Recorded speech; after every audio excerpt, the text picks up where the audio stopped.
Welcome to today's episode, and today I have Jeff Reynolds with Maple Leaf Adventures, and they have a number of different expeditions that they do along the British Columbia, Alaska coast on the Pacific Northwest, and some incredibly unique itineraries as well. And Jeff has had an opportunity for many years to explore this very remote and unique destination in the world. So it's good to have you with us today.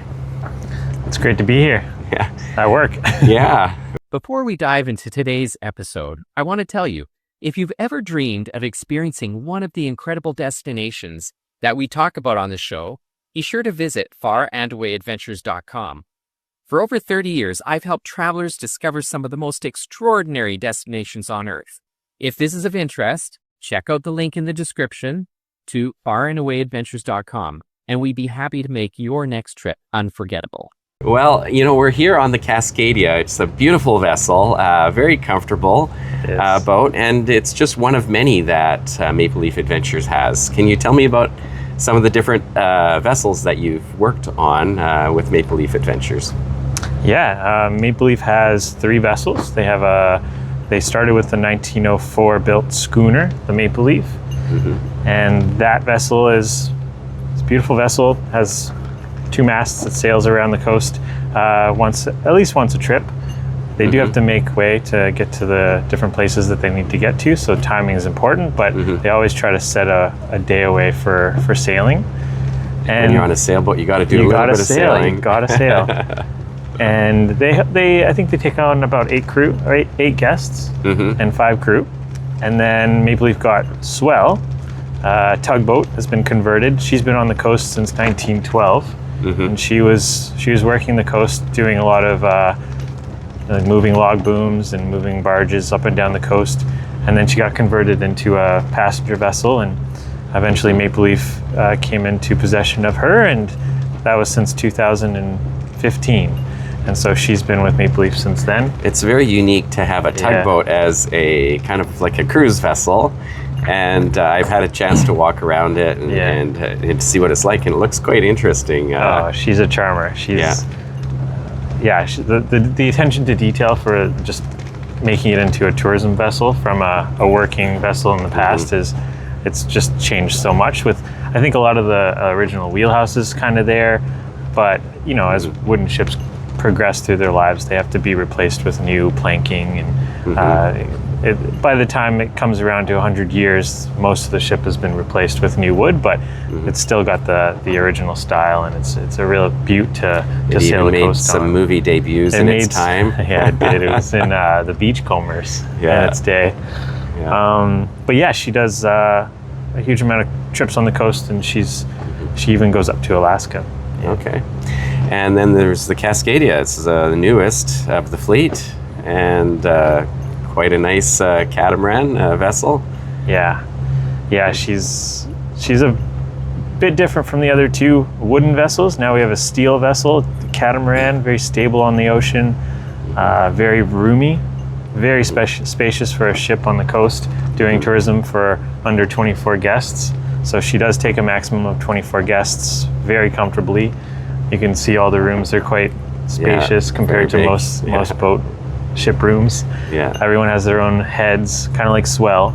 Swell has their own head and shower in each one of the rooms, but just the size-wise, it's much bigger. There's a lot more room to space around, and well, and it's even got a helipad on it here. We're sitting on deck in front of the helipad on another tender that gets put on top of the ship. So, one of the 2 tenders that we use. Great. Well, can you tell me a little bit about you've been doing this for how long? My 10th year. 10th year. 10th year with me. As expedition, well, this year you're expedition leader on the Cascadia, and you've been doing that for a little while now? Yeah.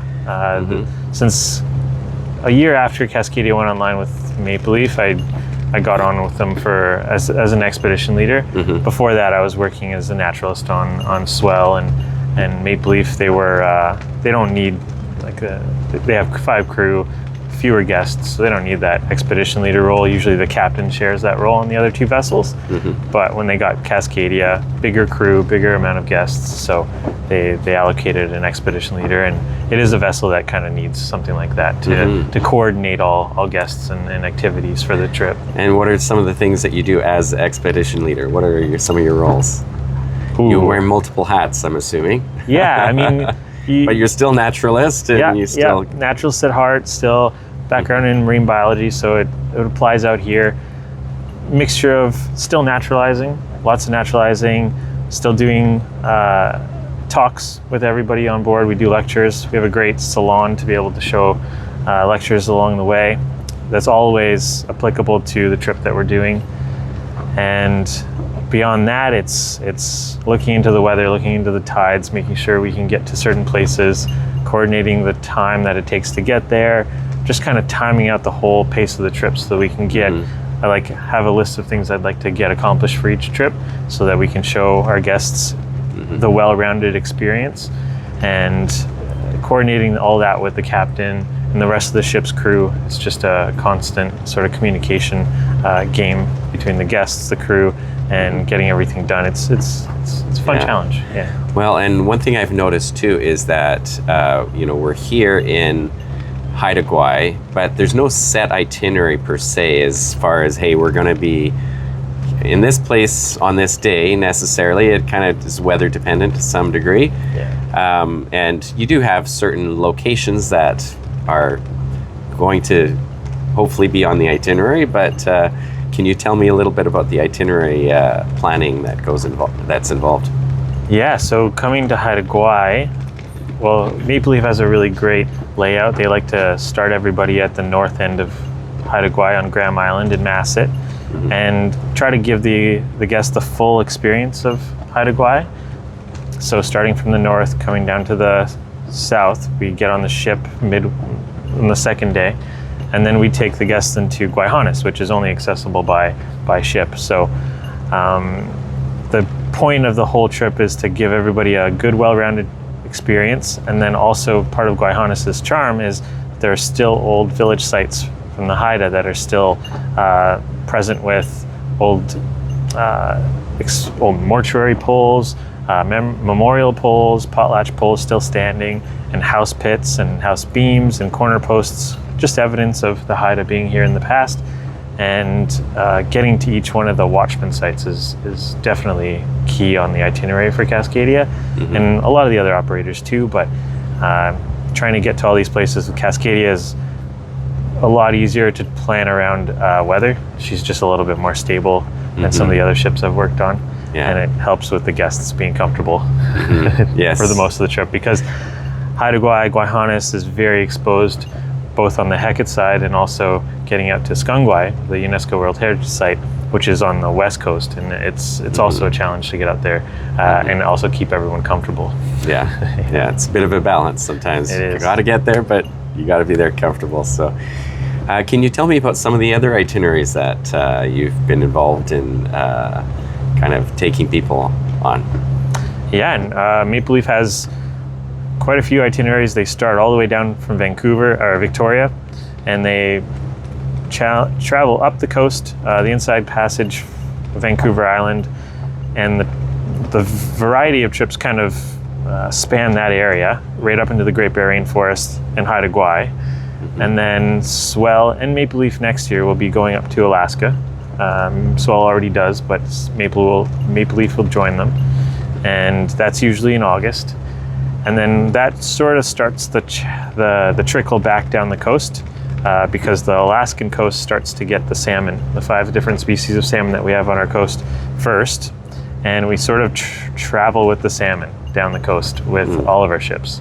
So in the late summer, early fall, Maple Leaf, Swell, Cascadia will start to come into northern British Columbia waters and travel through the Great Bear Rainforest and stay there for most of the fall while the salmon are coming, and hope that the hope is to watch bears collecting salmon, and also to watch the whales as well. The humpback whales come in large numbers now. Oh wow! And to watch them feed in the fjords is a real special treat. So as a naturalist, it's a gold mine. A gold mine, yeah. You get to see the bears, the full cycle with the salmon and the whales. The coast comes to life. The herring comes in, the salmon come in, they go up the rivers, the bears are waiting. So the black bears and grizzly bears. And September to October, we do have a special itinerary where we visit a very unique spot of the coast where spirit bears, a white furred black bear, that is pretty rare on the coast. It's due to a rare recessive allele gene that causes their fur to be white, but the white bear is also a big highlight and not always promised. It's a very hard bear to see. It's very rare, but we do spend each one of our itineraries one day allocated to sitting along the river and waiting to see if we can get a glimpse of the spirit bear. So that is a real treat, and I can't say that it happens all the time because they are rare. When it does happen, it's a bonus. It is a special treat, So are there any specific guest experiences that you remember from your past 10 years doing this that really kind of show what Maple Leaf Adventures is all about? Like, is there any, unique experiences either with nature or with a particular trip that really highlights what Maple Leaf Adventures is trying to accomplish in its itineraries? It's a good question. Maple Leaf really enjoys bringing small groups together, whether that's people who know each other or not. But the appeal is that everyone's kind of in those locations that we're going in with the same idea in mind. They came for the same reason. Usually they're all there kind of in a similar way, and it's easier for them to become friends. And it's, for the crew, I know it's really nice to watch the guests who may not know each other eventually kind of come together through the experiences that we experience, whether that's wildlife or weather or just experiences on the beaches, discovering the place together. Bringing those guests together has been probably the biggest highlight overall over the 10 years, just seeing guests form friendships and possibly coming back on another trip later on together, not even expecting that happening, but that's been a real neat way to see how Maple Leaf kind of harnesses that in trips. But that's one way with guests, but the other way would definitely be just kind of being in these remote places full of just beautiful wildlife, beautiful forests that are old growth forests, or even second growth forests are still really beautiful to walk through, learning about the ecology, and then guests coming not quite understanding it, and then educating them about it, and then having them go home with a lot better understanding, maybe even changing the way that they live in the future, just wanting to take care of this place too. Conservation is definitely at the heart of what Maple Leaf does, and whether that's just spreading the word about the grizzly bear hunt, which was something in the past that was a big deal to us, and eventually through conservation means and pressure on the government, we ended up stopping the grizzly bear hunt with a team of conservation organizations. But yeah, I would say conservation, bringing people together, and just experiencing the wild is what Maple Leaf's all about.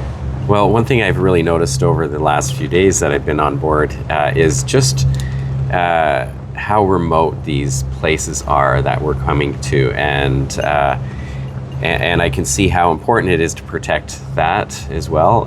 But you just kind of look around you and you realize that there's handfuls of people that have been to these places. It's even, especially in Haida Gwaii, with only a population of 4,500, it's not a bustling network of boats and other things going around. And I mean, of course, there are people touring around and visiting, but you really get a sense of, the BC coast, maybe what it was like 100 or 200 years ago as people were exploring these parts of the world. But it's beautiful beautiful area to come visit. So you're very fortunate to work in an amazing part of the world. Oh, I know it. It is a really special job to have, to be able to come here and also just to share the knowledge with those who haven't been here and see the wonder in their eyes as they experience it, and hopefully they get it. That's kind of the purpose of kind of me and the naturalist and just the crew. Hopefully they come here with a basic understanding maybe, but then leave with a much deeper and maybe even spiritual understanding of the place. Well, thank you very much for joining me on this podcast today to share a little bit about Maple Leaf Adventures. You're very welcome. Thanks, Ron. Thanks for tuning in. Discover your next unforgettable journey at farandawasadventures.com. Experience the world differently.